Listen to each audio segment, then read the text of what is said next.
interview with Daniel Janson of Pinball Brothers.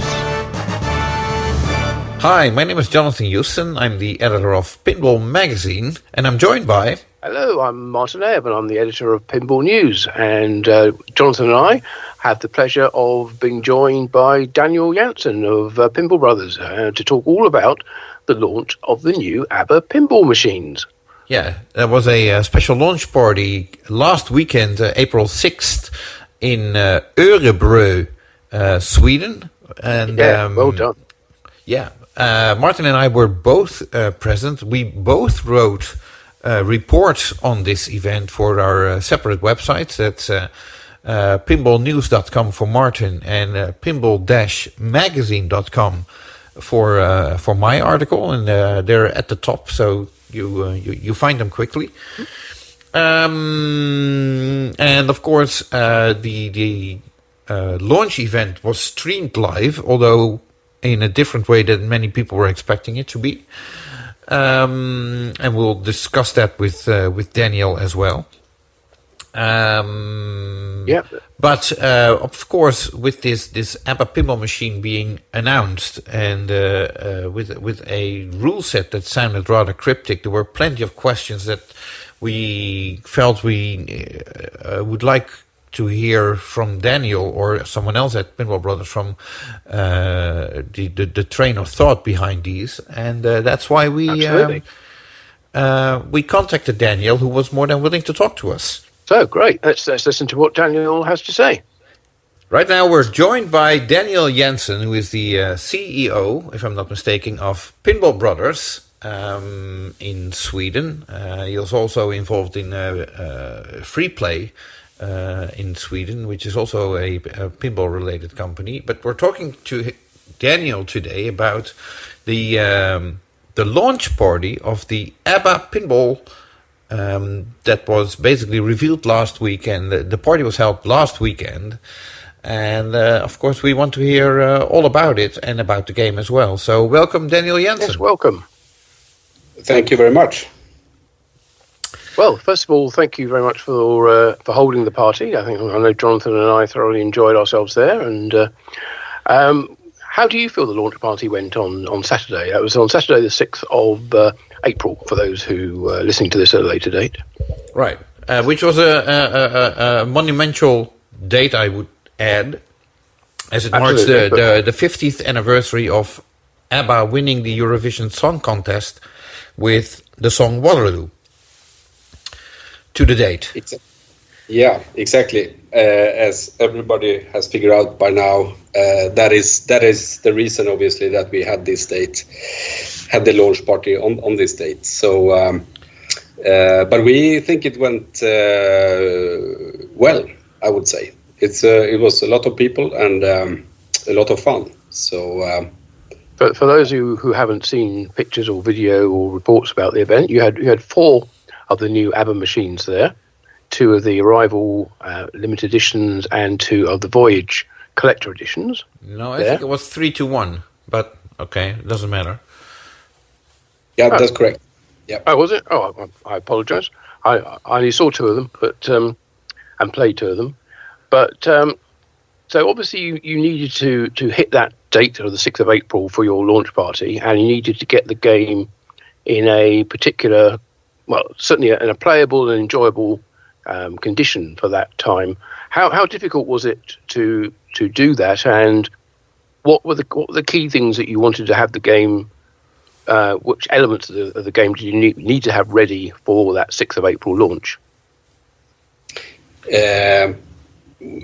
First of all, when you do a live launch like that, you obviously need to have a stable game, and as we are still developing the software, we opted to have a stable software, not necessarily containing all the bells and whistles that are in there, but not fully tested yet.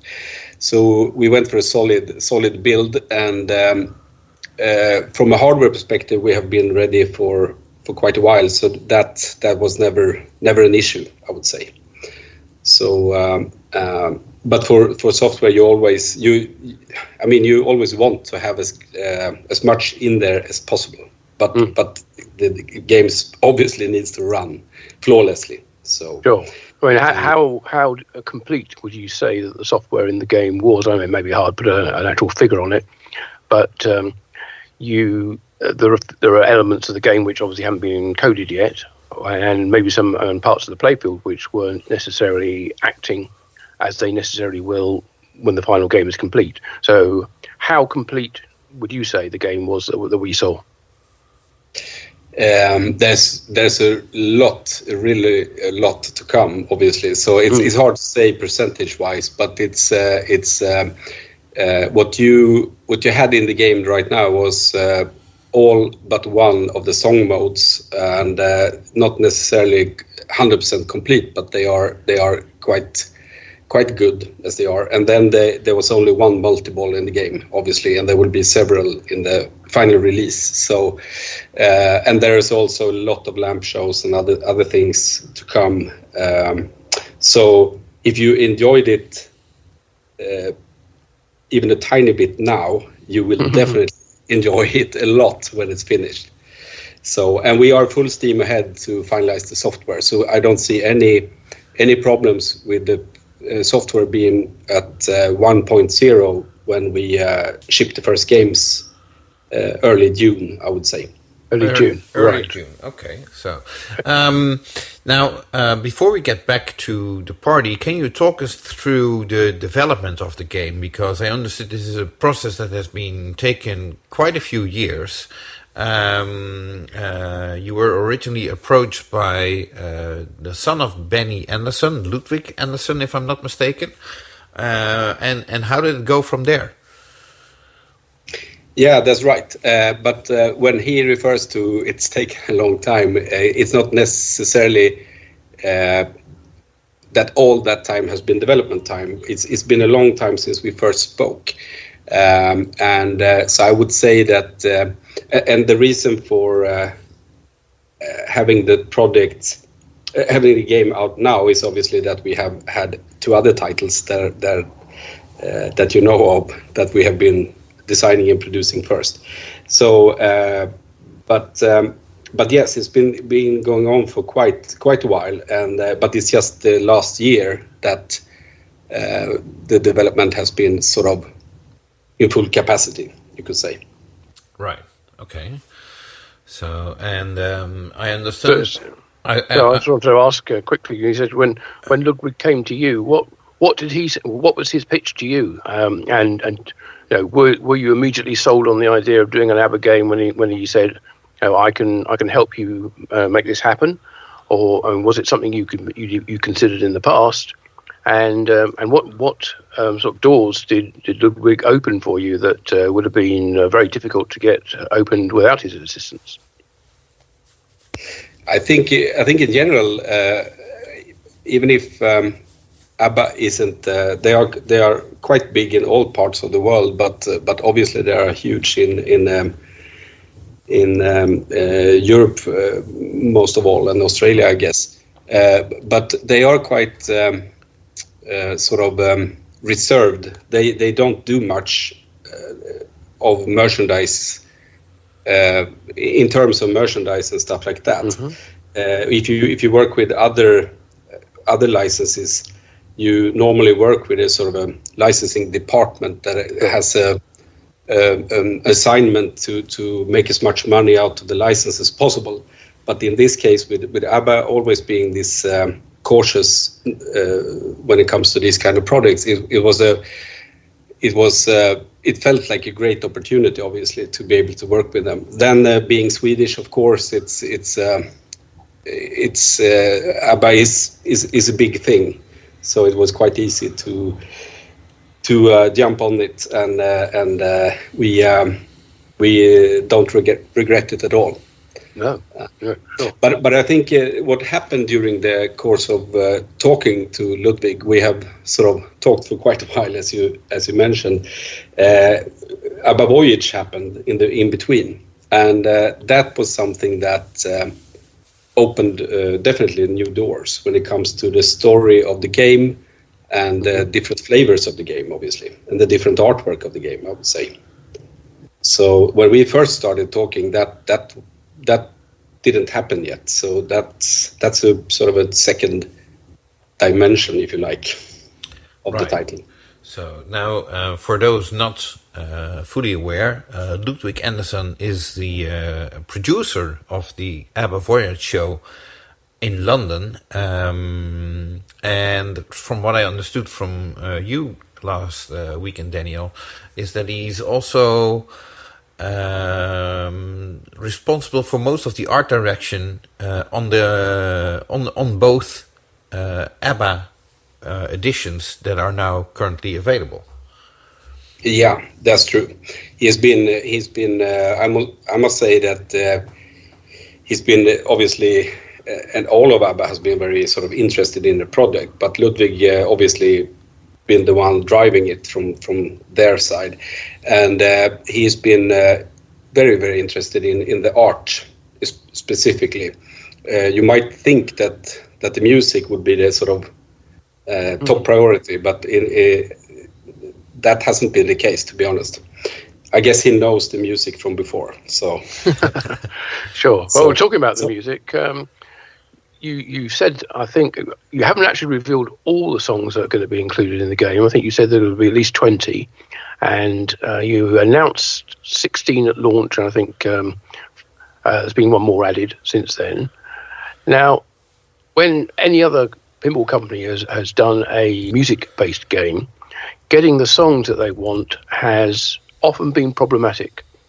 And it seems like from your the way you've described it so far, there's been no issues whatsoever, and you could pretty much have any song you want, and which you think would fit into the game. Is that correct?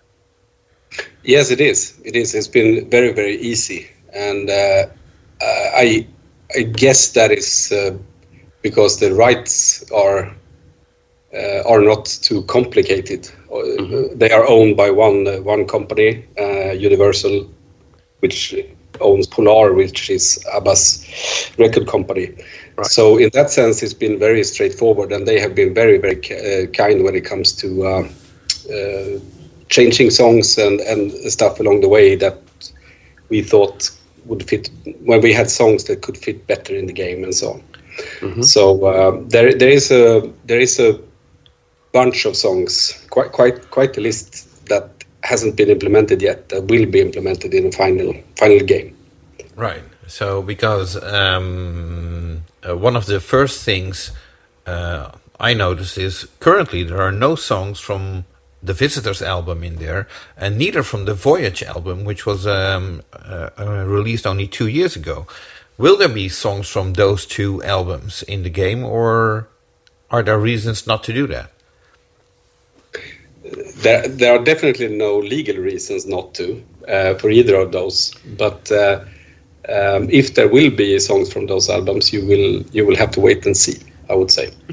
but yeah, what we have tried is to put in as many songs as possible that are sort of fits a pinball machine, right? Basically. So no ballads, although I think at least one is one ballad is in there, but it's a very, very recognizable one, of course. But most of the music currently in the game is indeed very energetic and up-tempo. Yeah, and I mean a pinball machine is about that a lot. So it doesn't make sense to do a lot of ballads, even if they are really good songs. So, sometimes it fits, but mainly you need some up-tempo songs in a pinball machine, I think. Right. Well, I think I'm not sure whether "Thank You for the Music" is in there, but that would seem like an appropriate song for a game over mode or whatever. But that's just me thinking out loud. Yeah, it's almost a shame to use it for that because you want to use it elsewhere. But you mentioned about the software development. Is it fair to say that the design of both the playfield and the artwork is now all locked down, and that's not likely to change? Yes, that's locked down. Yes. Okay. So are you open for suggestions based on what we played last weekend? Or are you like, Well, it's locked down. You can suggest whatever you want. We're not going to do anything with it anyway. I mean, we are quite flexible. So I always listen to good suggestions. Okay. So please shoot if you have. I will do that outside of this this interview, but I do have some constructive criticism, if I may be so blunt. Yeah, sure. Okay, so ABBA is obviously very well known, as you said, in many parts of the world, particularly Europe, Scandinavia, Australia, but probably not so much in the US, which must be one of your biggest markets. And I think some of the pinball people from the US were a little bemused by the fact that you chosen an ABBA theme, not understanding quite how popular they are in the rest of the world. Is that low level of popularity in the US, or middling level, I should say, is that a problem when it comes to selling the game there? And did that influence your choice to make a maximum of, 800 units across the two models?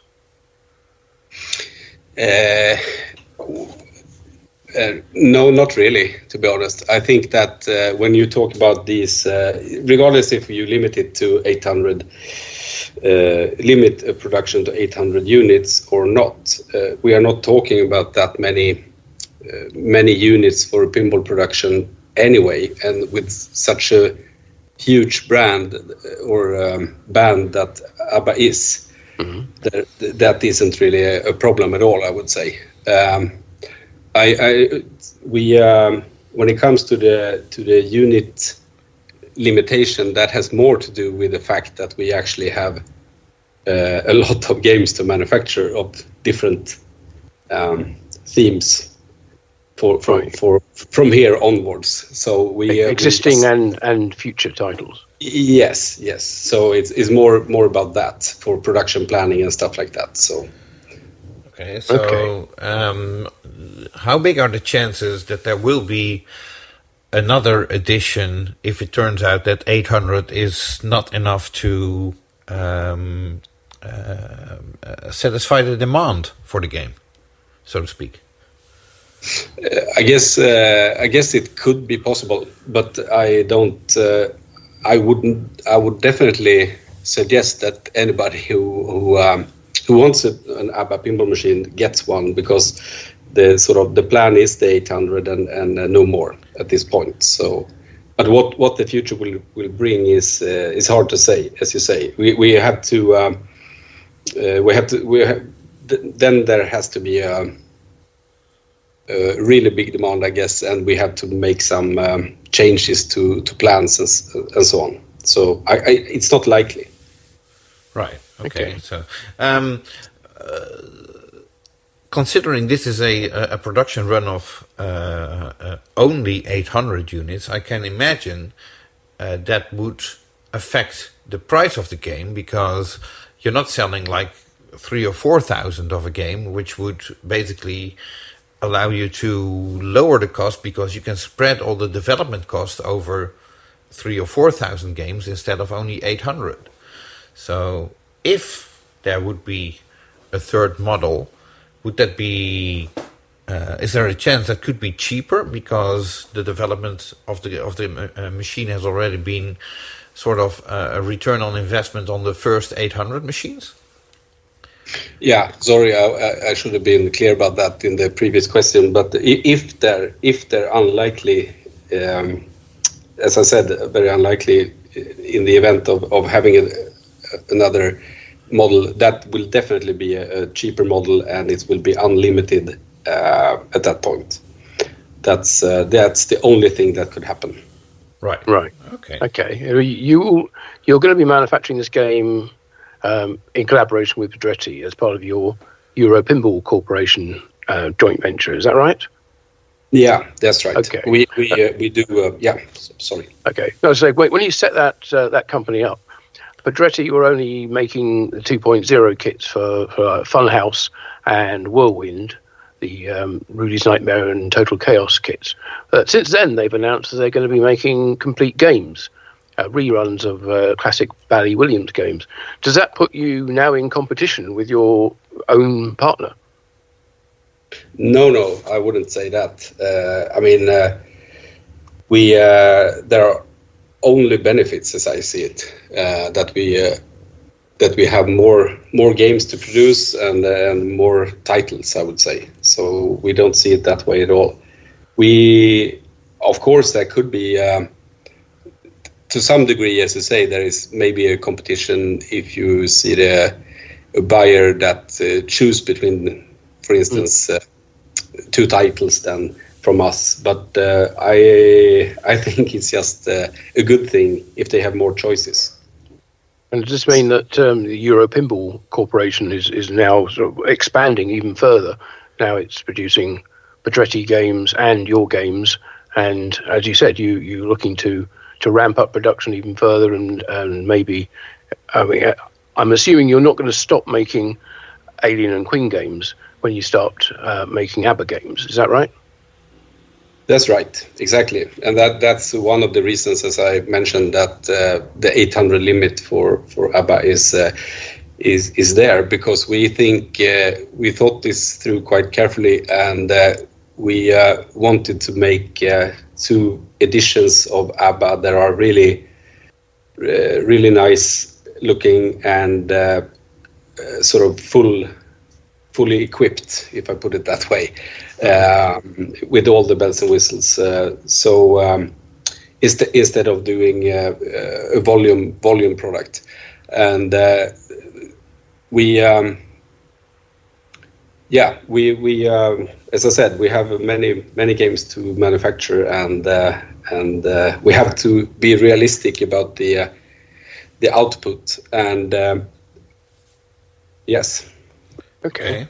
The press release for the ABBA pinball machine also mentioned some technical details, like flippers will now include an end of stroke switch and some other technical details.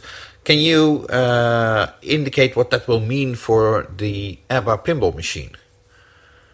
In the sense that, how is that going to be an improvement over what people are used to on playing Alien and Queen? Yeah. All of those things that are mentioned in that list of enhancements in the next sort of version of our technical platform, Razorback, is one is the end of stroke switches, obviously, but that's only a small part of it. We are also adding. There's also support for expansions like Topper, and there's flashers both in the back box and on the playfield, and there is a kind of special beacon, mini beacon in the game that can be used with different functionality, you could say. So we are doing continuously. We are making enhancements to the platform and try to bring more functionality in the games that we make. Some parts of that is new functionality, and to some degree there are enhancements in terms of bus speed, for instance, in the system, and other things that makes LEDs smoother, and it's a lot of things, and that is an ongoing process all the time, I would say. So some of these enhancements maybe not be that noticeable when you look at the game first, but there are a lot of enhancements under the hood also. Right. Okay. I do have to say, I really like the way how on the video screen the music videos of ABBA being used in the game have sort of been stretched in width, so to speak, because they were obviously in a 4:3. Yeah, 4:3 ratio, and you really extended that to probably 16:9, I would say. By duplicating the sides of the screen, which I thought was done in a very nice way. So a very, very creative solution for that, I would say. There wasn't for those well, let's put it in a different way. Once Martin and I sort of had a game for ourselves. You indicated, or you showed us basically with the playfield glass removed, what would happen if you complete, for example, the 4 ABBA letters on the playfield, and then the game turns into this Voyage mode, which completely has different artwork and gives a completely different vibe to the game. Can you talk about that a little bit? Because sure. Well, basically, I found the press release rather unclear about the objectives in the game, and it sounded really like, what does this have to do with ABBA?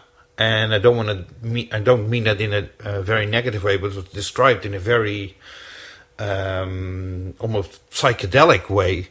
But once you explained it by showing it on the playfield, it became a lot more clear. So I think an explanation like that could really pull in more people or convince more people like, oh, this is a game I definitely have to try or want in my collection.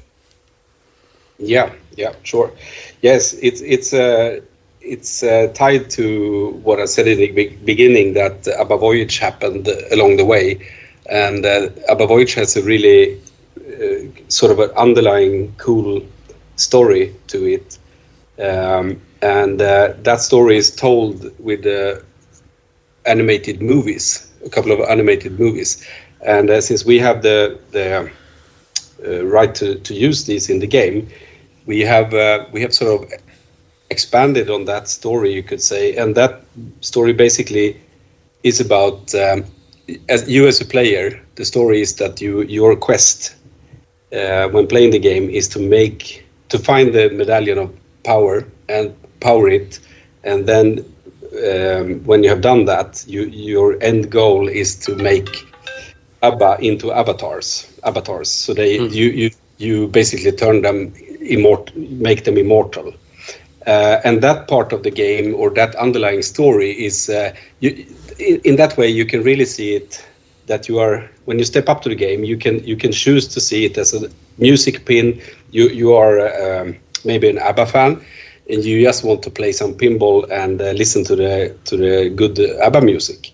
Yes. But if you're not that much into ABBA, you can definitely focus on the other part of the game, which is the story, and by completing tasks in the game, like you mentioned, the ABBA letters, that is actually, you are collecting the souls of the band members. You with every successful shot for the band member shots, you sort of build each band member, and when one band member is complete, you have a hurry up that you need to hit, and when you have done that for all the band members, then you find the medallion, and that is when the game turns into this mode where you search for the medallion. And it's pretty clear and obvious that if you remember how it looked, that you should shoot for the left ramp, and at the top of the left ramp there is a magnet that grabs the ball, and when you hit that, that is when the game starts playing the intro to this Voyage mode, and then you will have a certain time to play in the Voyage dimension to power the medallion, and then you get back to the normal gameplay after that. And you have a number of these quests, and they are a bit different, all of them, and then they lead to the end goal of the game, which is the Wizard mode, which is also in the Voyage dimension. Right. So now, for those not so familiar with collecting souls and understanding what this has to do with ABBA, basically, if once you complete the 4 letters ABBA, you get into this Voyage mode, and once you complete the task, which you're supposed to do in that mode, that basically collects you 1/5 of the medallion, and there's 5 different quests in total that will result in a complete medallion, and then you get to the Wizard mode. Is that correct? Yeah, that's correct. And, it sounds pretty comprehensive, and quite a deep game. Then is that fair to say? Yeah, that's the idea. again, you should be able to play this game as a quite a long story, and you should also be able to step up to the game and play it casually with just listening to ABBA songs, and you don't really have to care about the story. Right, because obviously there's only a certain limited number of people who have been to see the Voyage show, although it's, 1.5 million, I think, so far in ticket sales. But probably the vast majority of people who are aware of ABBA won't have seen the show and won't know anything about the Voyage storyline or the Voyage universe that they exist in. Is that something you need to bear in mind when you're developing the game, that the most players won't know the details of the Voyage, and you need to sort of guide them through what that actually is? I wouldn't say that, because this story could have been sort of, you don't have to know anything about ABBA Voyage at all to enjoy this. The story is pretty sort of clear, and could have been sort of, we could have come up with this story totally without ABBA, I think. But obviously it now is an ABBA story, so that makes it stronger as a theme, I would say. So you don't have to worry about if you haven't seen ABBA Voyage. It will be totally clear that you are on this quest and what you have to do to fulfill, to complete the tasks and get to the wizard mode, I think. So I think that, on the other hand, if you put it the other way, if you go to the ABBA Voyage, you will feel, and you have played the pinball machine first, you will definitely see where it all comes from, and that will make sense. But as a pinball machine story, you don't need ABBA Voyage experience at all. Right. Now, speaking of ABBA Voyage, of course, this game is about to go into production, and you mentioned the first units should become available early June. With the ABBA Voyage show in London continuing to be a huge success, will you have any ABBA pinball machines at the foyer of the of the show, so that visitors of the show can actually familiarize themselves with the pinball machine? Yes, definitely. We will have. The plan is to have the pinball machines there, and quite soon. So that's definitely the case, I would say. And it's obviously the right place to have the game. Right. Okay. And there's also, I understood there's also talks or negotiations to take the Voyage show on tour, possibly to Las Vegas or other locations. If that happens, will the game go there as well, or is that too early to say? Yeah, now you help me out there, because it's too early to say. I would say I would love it to follow the show, obviously, and I really can't see the reason why it shouldn't, really, because the game fits the show, I think, in many different ways. So let's hope for that. Let me just counter that and say I don't think the Las Vegas deal has been signed, or at least it hasn't been made public yet, as to whether it will be it's not transferring, it'll be running in parallel with the London show, because the London show, I think, is certainly going through till the end of 2024 and probably into the mid 2026. So there's a few years of life left in that show in that location. But assuming if it started in Las Vegas, it probably wouldn't be for a couple of years now, and I would guess by that stage you would hope to have sold all 800 units of the ABBA game.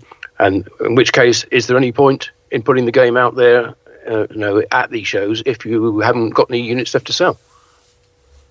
It's a fair point. I haven't thought about 2026, to be honest. So it's, but I guess we just have to wait and see what happens. Really, it's. That could be a good indication of whether you need to produce the third unlimited model then. That it could be, yes. But as I said in the beginning, we planned for the 800 and no more. So that there needs to be something special happening for that to change, I would say. Well, you know what it's like with music. It's always the song you don't expect that will become your biggest hit that becomes your biggest hit. So that could be the case as well. If you're like, oh, we're just going to make 800 and then move on, and next thing you know, you're making this game for the next 15 years. Yeah, it could be. You're right there. It's you never know what's going to happen. That's for sure. So. Right. Okay. Now, can you still listen to music of ABBA? Yes, I mean, I can. because the development of this game, the music is quite, earwormy, I would say. I mean, it's been since this weekend, and all I have is ABBA music in my head, and I can't get it out. So imagine being in the development of the game, and you obviously listen to quite a lot of this music. So, hence my question. Yeah, but I think yes, there can be times when you have a certain song, and I must admit that Dancing Queen has been pretty. I've been a little bit exhausted, perhaps, when it comes to that song. But then when you don't listen to it for a while, then it sort of all gets fine again after a while. So, yes, there can be times where certain tracks are getting a little bit too deep into your head, I guess. Right. Okay. So, while we're on the subject, that you mentioned earlier that there's a limit of 800 games because you need to move on to a next title. Can you already indicate when such next title is supposed to be announced or revealed? Because at the speed Pedretti is building games, it shouldn't take that long. Well, that's actually what we have to look into in more detail. I would say it's even if I would have liked to say it, I can't say it because we simply don't know exactly, to be honest. Okay. So we have to make more detailed plans before we know that. Okay. So now, can I drag you back to the ABBA game then? And in the press release and indeed in person, there is quite a lot of video content from the Voyage show, but it tends to be the what should I call them, interlude videos, so that they're kind of videos which don't feature the avatars from the show. Is that going to change? Are you going to have any of the avatars appearing in the video? Because I have to say, the video at the moment blew me away. I thought it was so well done, the quality of what you've done so far, and obviously there's a lot more to come. But it looked really well composed and in keeping with the theme, and really built the excitement. So what else can we expect to see in terms of video content in the game? I'm not 100% sure I understood your full question, but if you mean if we are going to implement or getting footage or video from the actual avatars. Yes, yeah. Are we going to see the actual band members' avatars themselves, or is it the clips which we've seen, which, as I understand it, are used when they aren't using the avatars on the stage show? Yeah, exactly. It's just too complicated, I would say, to use that avatar material, the holograms of the ABBA members. So that is unfortunately too hard to implement in the game. So well, it's obviously the big selling point of going to see the show as well, isn't it? Of course. So you almost don't want to. You don't want to show it outside of the actual stage show or the live show. True.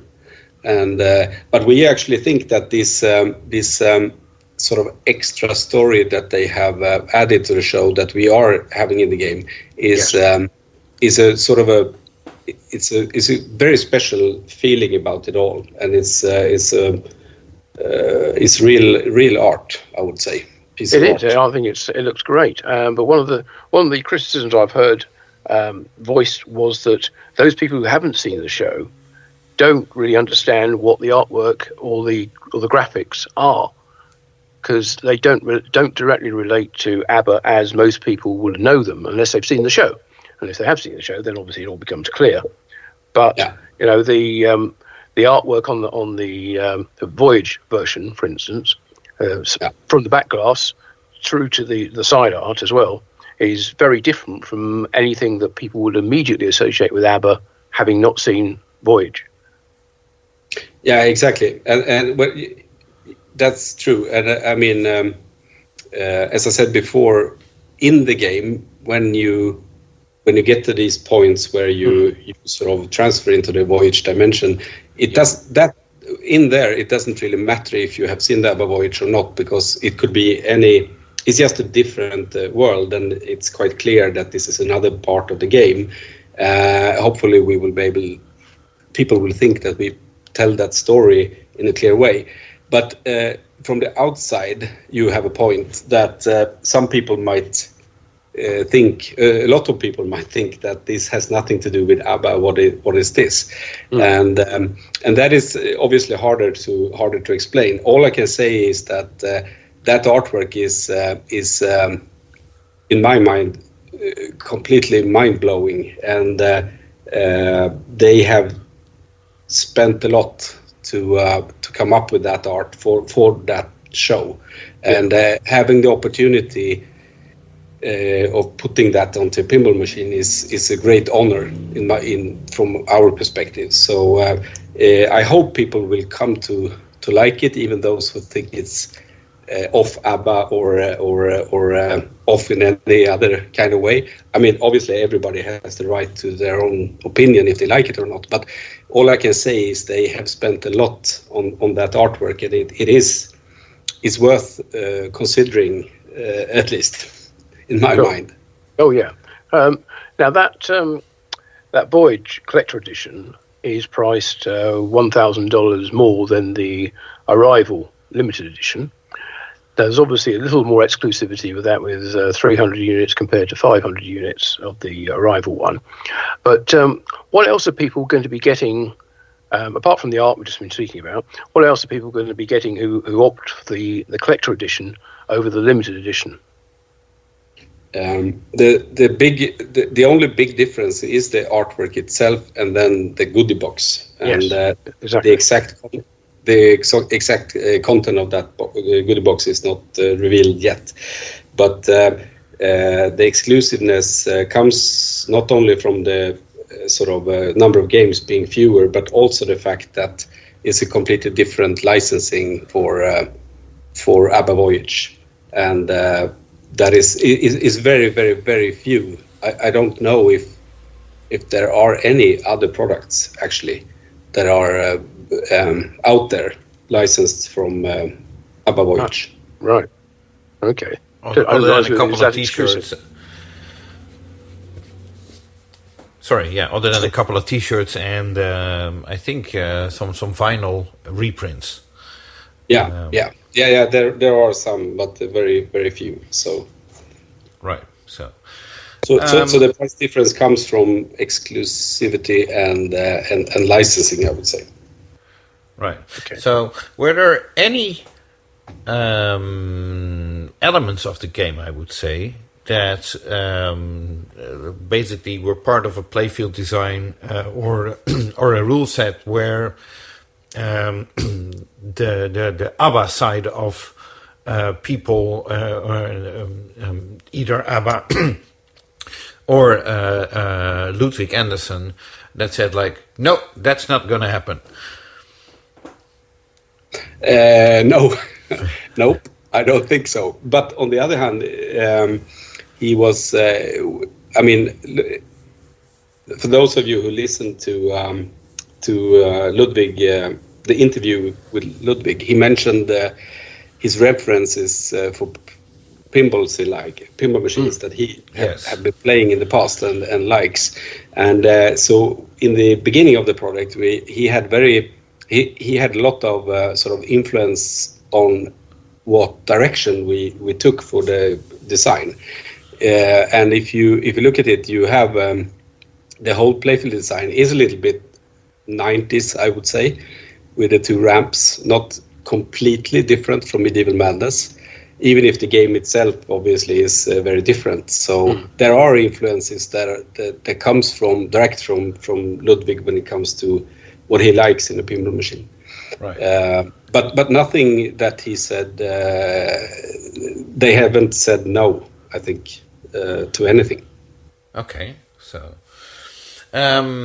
at the reveal event in Sweden, there were a few people present from the design team, but not the entire design team. How big is the team of people working on this game in total? And who did we miss? Yeah, you missed quite a lot of people. We have, as you know from previous titles, we have. We had a video call with Kelly, for instance, in Los Angeles, who does the animation, and Ulrich Lawson, who did the Voyage artwork, or sort of made it ready for a pinball machine, I would say, and then you obviously Alexander Spohr is did the base design of the game, and then that has been refined along the way, and this is always risky. I can't miss people here. Yes, it's inevitable, isn't it? Yeah, it is. Then on sound, I guess. On sound we have Olof Gustafsson, who is he is quite a legend actually, because he's one of the founders of Digital Illusion, which then became known as DICE, which then I think were acquired by Electronic Arts. They started off with making Pinball Dreams for the Amiga. I remember it well. I spent many hours playing Pinball Dreams, Pinball Fantasy. Yeah. me too. So it's actually quite a coincidence to end up in the project with Olof. He's a great guy, and is obviously extremely talented when it comes to sounds also, and he's very, very interested in pinball and has been all the time. So it's sort of, and it's also, he told me that it's been his sort of dream all his life to actually do sound for a physical pinball machine at some point, which is the case now. So there's a lot of stars aligned here, I think, somehow. Okay. Does that mean that Olof Gustafsson might be involved in future Pinball Brothers pinball machines? Yes, that could definitely be the case. So, okay. Anything you would like to add at this point? I'm not sure whether you've seen any of the comments on the live stream or on the reveal of the game, and not sure whether you interacted with those. I haven't seen much of that myself, actually, but I understand that there are always things that you can do better, of course, and I'm the first to apologize if there were bad. I heard about bad sound quality mainly. When it comes to some comments that maybe we were a little bit using the wrong definition when it comes to streaming, because our intention was always to stream the launch event, and we didn't mean to stream the game as a pinball stream, if that makes sense. So we have been the whole way we have been thinking about we are going to publish a lot of gameplay videos soon enough, very soon, I hope. of the various, showing the various parts of the game and how it plays, and the modes and the voyage things that we have talked about, the story. So I think we will cover it all. But no, apart from that, I don't think I have anything specific to add at this point. Okay, well, you've probably got another 8 weeks, I guess, of development on the game before you plan to take it into production. Then are you going to be sort of dropping more reveals for various aspects of the game, like extra songs that have been added over that time? Or is it just going to sort of go quiet and then just wait until everything is complete and the game is at 1.0 and ready to go? I think there will definitely be reveals along the way, right? Until we start shipping. Okay, because you've still got a number of songs to announce that haven't been made public yet. So yeah, that's true. And how those fit into the game as well, of course, is going to be interesting to see. Yeah. Yeah, but right. That's true, as you say. It's we have a lot of things to show as we go. Okay, I'm sort of out of questions. Any questions left with you, Martin? No, I think that was my last one. So with that, I think we can wrap this up and thank Daniel very much indeed for joining us on this special bonus PINcast. And again, thank you for hosting the party and inviting us. I'll just say for those who have been or read critical comments on launch party and watching it online, I have to say, how many parties have you enjoyed where you've just been watching it from the other side of the world on a video stream? It was a launch party. You kind of had to be there, and those of us who were there, I think I speak for all of them, say we all thoroughly enjoyed it. So thank you for doing that, and thank you for launching the game when you did, and yes, as Jonathan says, and for inviting us to be part of that. Yeah, and if I may add, I had never heard of the band Punch, if I pronounce that correct, but yes. I was very impressed with them. These are really veteran musicians, and they really knew how to put on a good show. Good music, good vibe, very fitting for this event, I would say. Thank you very much. Thank you for coming, and thank you for the interview. You're very welcome, of course. Our pleasure. Well, big thank you again to Daniel Janson, CEO of Pinball Brothers, for joining us on the special bonus podcast edition. And I hope you found the interview both entertaining and informative. Yes, and of course, Daniel, not being a native English speaker, occasionally looking for words, just as I am. So I didn't have any time to take out all the ums and what have you. So it probably went a little longer than it could have, but we still hope you enjoyed it. Yeah, it's got some good detail about the game and the process that led up to it, and I'm sure you will be seeing and hearing a lot more about what's being added to the ABBA pinball machines, the two models, the Arrival and the Voyage editions, over the next couple of months before they go into full production at the start of June. Right, so that rounds it up for this bonus PINcast. But we'll be back, as usual, at the beginning of May, that will be. That's right. With our monthly recap, looking back at the month of April in 2024.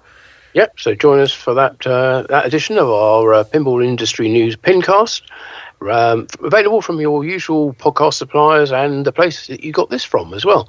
So that will be first day or couple of days of May. So we'll look forward to seeing you then. So until then, from me, Martin Ayer of Pinball News, and Jonathan Houston of Pinball Magazine, we wish you a wonderful April, and we'll see you next month.